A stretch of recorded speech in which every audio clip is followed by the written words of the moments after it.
So where was Tip when all this was happening? He was in a room on the other side of us. So it was like a hall. And it was, okay, so you know how an apartment building is like 3 different halls, like the build of an apartment building, where it's like a hallway in different apartment buildings. It was like we were in one room, but I was waiting on Tip. Like I was supposed to be singing for him, giving him my demo. I was supposed to be meeting him. Did he know that? Did he see you take a drink, or did you ever encounter him at all? So on the way out, it was like I met him, but I didn't get a chance to like sit and fully talk with him. But you know, him and the guy did like a high five, and he was like, "Y'all wild," and he said, "Y'all wild." Yeah. After they raped you, who said y'all wild? Tip. How were you when this happened? Like, what year was this? I was 16, and this was, I want to say, was it 2011? I know because the only reason I know it was 2011, and Tip had just, I think he just got out of jail, or he was just about to go to jail. One of those, because I remember the guy talking about it. That they you got paid and you had to sign something? Yeah, so basically to shut up, the dude paid me $12,000. I had to sign a paper, but I signed the paper like drunk still. So I signed the paper, and I didn't have a way back home. The dude was supposed to pay for my way back home. So I wound up having to call my mom, and my mom actually flew to Atlanta, and they made my mom sign the paper. But the guy explained to me that the paper was just because I was around such a high profile celebrity. Anything that happened with that, so like surrounding that celebrity, I couldn't talk. So he made me and my mother sign the paper.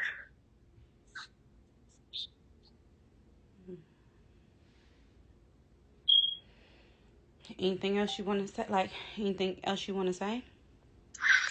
No, I just try to let this go. Like this I'm 26 now, so I tried to let this go. But these people is really like animals. Like they not who they say they are at all, and it's just a shame.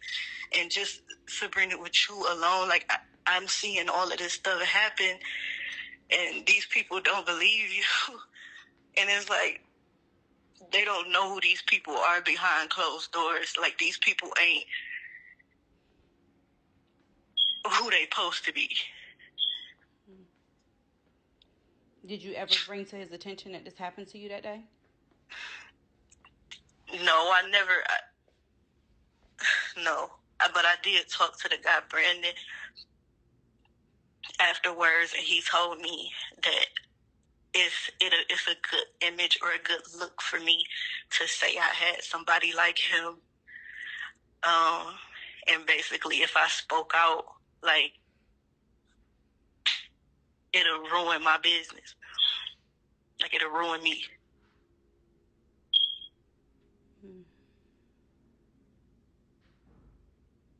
I'm sorry that happened to you. I'm sorry that me bringing up what I brought up has opened up wounds for so many people.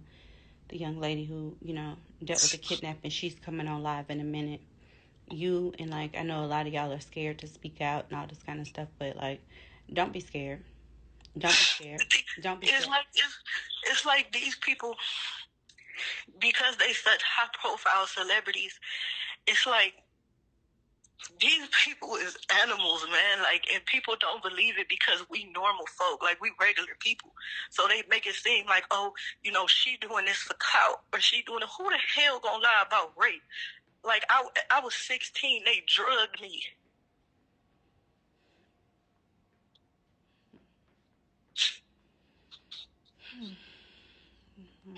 I'm sincerely sorry. Like, this happened to you, like, and I'm not gonna shut up. You know what I mean? Like, I'm not going to be quiet Because if I would have spoke when I should have spoke, if I would have called the police on that day, you understand that? If I would have did what I was supposed to do then your situation of losing your virginity to rape. You're not gonna think to call the police because, for one, the police, like how these people are, and I know a lot of people gonna be, oh, why didn't they call the police? Her mom was there, or why didn't they do this? It's not that simple when you're dealing with these kind of people.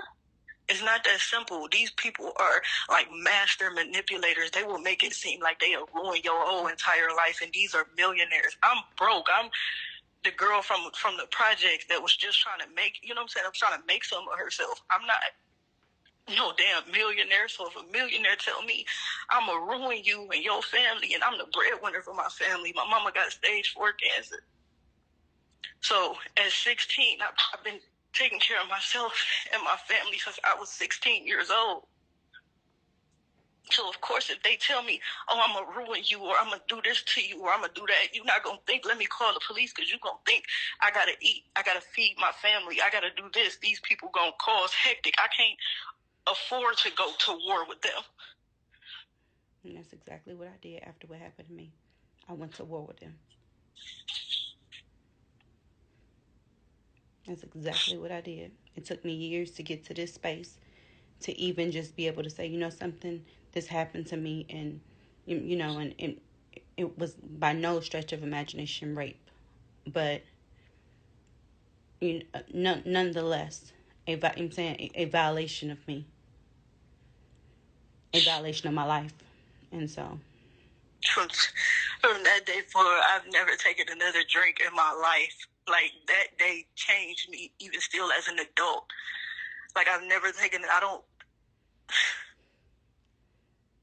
The other woman that's a kidnapping victim, her husband got kidnapped. She's still moving. 13 years later, she's still packing up and moving from place to place, living in fear. Yeah, these people were scared of shit. People don't understand. These people will scare the hell out of you.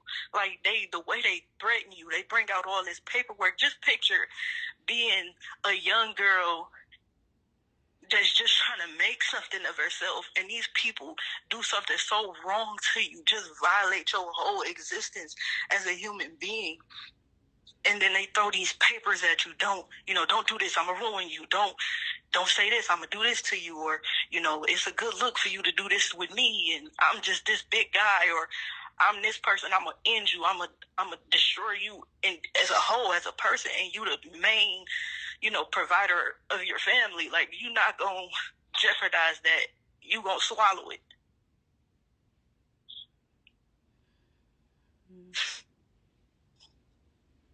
Did you leave Atlanta after that? Did I leave who? Atlanta. Are you still you still in that area, or are you in a different area? No. I don't. I've never lived in Atlanta. I got flown to Atlanta and was supposed to get flown back. So it was a business, and it wasn't like, because I know people try to make it seem like, oh, she flew to Atlanta to meet this guy, to do this, to do that. No, it was not that. I was specifically supposed to meet Tip. I was a singer. I was supposed to meet Tip, give him my demo. I just was trying to do what I thought was my calling, like sing. I just wanted to be an artist.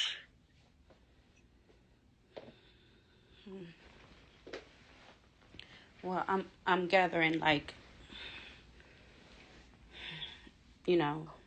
facts and information from a lot of different places that a lot of people are reaching out to me, and I'm not gonna stop speaking.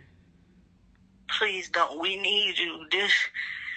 When I tell you, when I was in your live earlier and I was shaking because I knew it. I knew you were telling the truth. I couldn't have been the only person. And it didn't specifically happen with Tip. It wasn't like Tip didn't do anything to me, but his circle did, and he knew about it, and he didn't help me. As this activist, as this strong black activist, and you just love black people, how could you know that this man is doing this to a 6? I was a minor. How could you know that that was happening to me and not help me?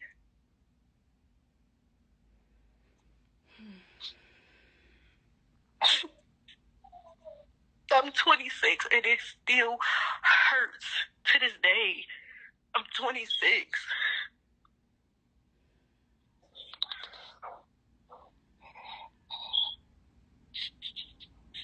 And you're sure he knew? I'm sure he knew.